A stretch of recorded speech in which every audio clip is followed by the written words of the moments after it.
Torne-se um mestre das artes com os cursos exclusivos da STEC.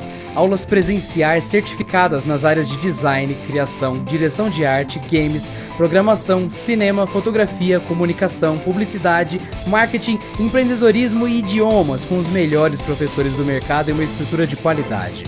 Acesse stecbrasil.com.br e conheça nossos cursos de férias e construa o seu futuro profissional. E sejam todos muito bem-vindos para mais um programa da STEC, seu programa semanal de informação, cultura e entretenimento, aqui do canal da STEC, a sua faculdade no YouTube. E hoje teremos uma edição especial, continuando nossa série sobre design de jogos. Falaremos hoje sobre os modelos gráficos do Super Nintendo, principalmente sobre o famoso Mode 7. Se você já trabalhou com o emulador Super NES, que deixa ocultar as camadas dos jogos do Super Nintendo, quando você emula a camada de background, as sprites e tudo mais, ou se você é pesquisador da área de jogos ou trabalha com isso, deve saber o que é o Mode 7, ou ao menos já ouviu falar. Então vamos entender agora o que significa o Mode 7.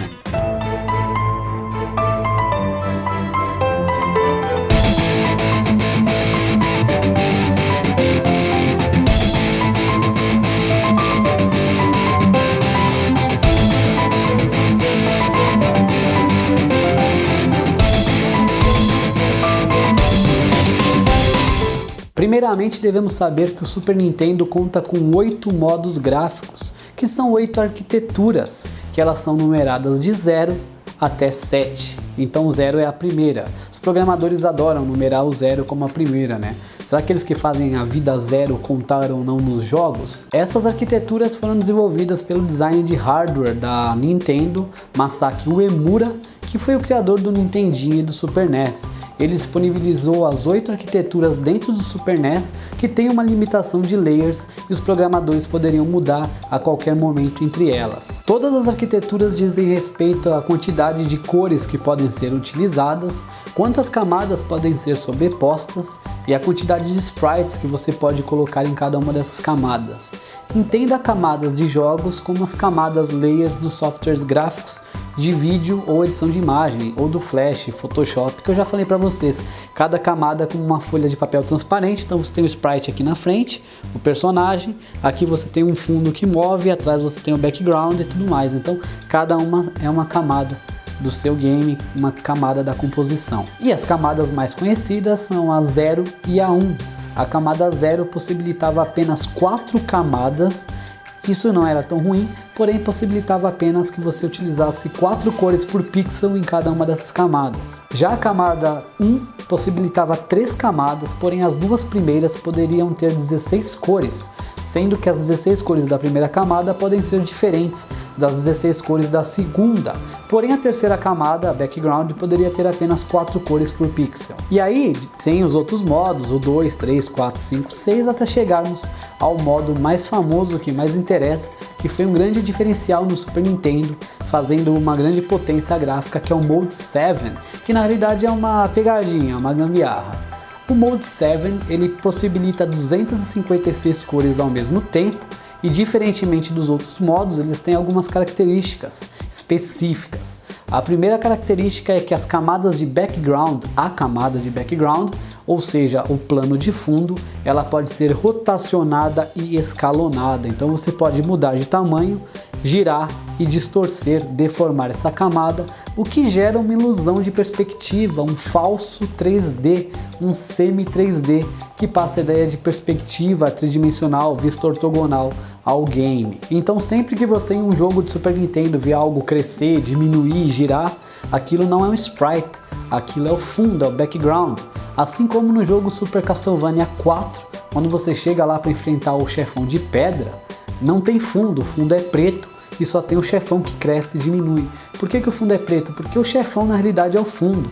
Ele está na camada de background, não foi colocado nada a mais para não mostrar a pegadinha, para tudo ficar crescendo, né? Não perder a paralaxe e tudo mais certinho da cena. Então o próprio chefe é o fundo, por isso que ele consegue crescer e diminuir. Assim como no game F-Zero dos lançamentos do Super Nintendo, você pode perceber que o cenário é bem corrido, é bem frenético, gira, parece muito 3D, mas o seu carro continua no centro. E por que o seu carrinho continua no centro? porque na realidade quando você move o carrinho para a direita e esquerda, o que acontece é que você está rotacionando o cenário, escalonando, dando essa falsa ilusão do 3D. Então o seu carrinho está sempre parado, é como se o carro estivesse parado, mas você na realidade controlasse o grande fundo, que não é um sprite, é um background, controlasse a grande imagem do fundo, dando essa ideia do falso 3D. Tanto é que eles quiseram lançar um F-Zero 2 com a tela dividida, fazer o split tile, porém a tela dividida para o Mode 7 seria muito lento, deixaria o game muito lento. Então eles desistiram do F-Zero 2 e fizeram um jogo baseado em karts mais simples, com uma jogabilidade divertida, mais lento. E aí tiveram várias brincadeiras durante o desenvolvimento, como deixar os personagens caricatos, com as cabeças maiores e tudo mais. Uma pessoa colocou a cabeça do Mario e aí surgiu então o Mario Kart, que ele usa o Mode 7, mas ele deixa a tela ser dividida ao meio, não é tão frenético, agitado como o F-Zero, mas funciona. Inclusive o próprio Game Boy Advance, ele tem seus modos gráficos e o modo 2 equipara-se a dois Mode 7s. Então você consegue ter essa transposição para o próprio Game Boy Advance. Porém, o Mode 7 ele não pode ser utilizado para a criação de polígonos tridimensionais de forma sozinha, de forma isolada.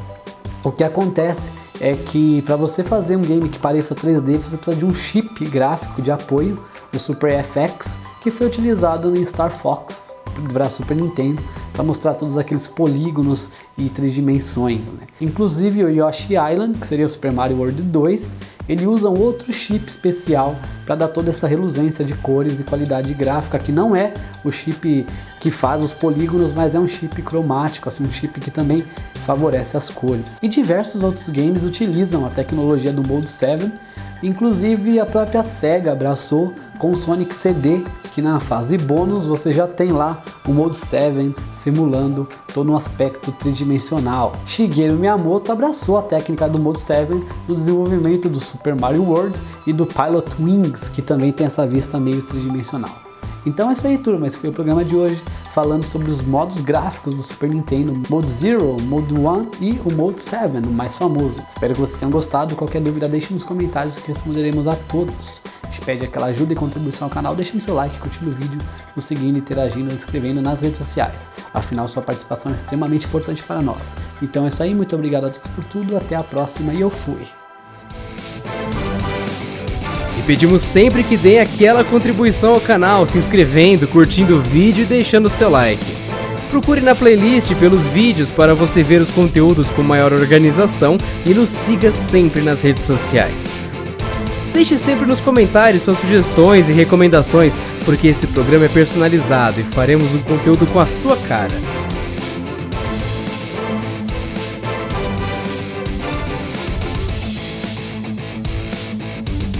Canal da STEC, o canal mais diversificado da internet.